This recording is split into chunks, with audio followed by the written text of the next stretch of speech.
বসুন্ধরা আবাসিক এলাকায় প্রাইভেট ইউনিভার্সিটির শিক্ষার্থীদের উপর হামলার অভিযোগ করেছেন জাতীয় নাগরিক পার্টির মুখ্য সংগঠক সার্জিস আলম। ছাত্রদল নেতা আহমেদ শাকিল ও তার সমর্থকদের দায়ী করছেন তিনি। ফেসবুক স্ট্যাটাসে সার্জিস লিখেছেন, বুধবার ইফতারের পর প্রাইভেট ইউনিভার্সিটির শিক্ষার্থীদের সঙ্গে আলোচনা শেষে ফিরছিলেন তারা। রাতে নর্থ সাউথ ইউনিভার্সিটির গেটের সামনে 10 থেকে 12 জনকে ঢাকা বিশ্ববিদ্যালয়ের সিন্ডিকেট নিয়ে স্লোগান দিতে দেখা যায়। এর মধ্যে ছাত্রদলের কেন্দ্রীয় নেতা আহমেদ শাকিল ছিল।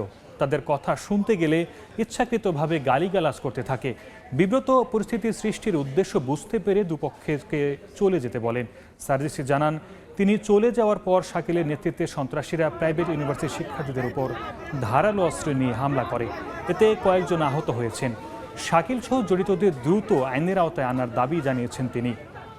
ছাত্রদলের কেউ সন্ত্রাসীদের মতো আচরণ করলে তার পরিণতি ছাত্রলীগের মতো হতে বেশি দিন লাগবে না জানিয়ে সময় থাকতে শিক্ষা নেয়ার আহ্বান জানান সার্জিস।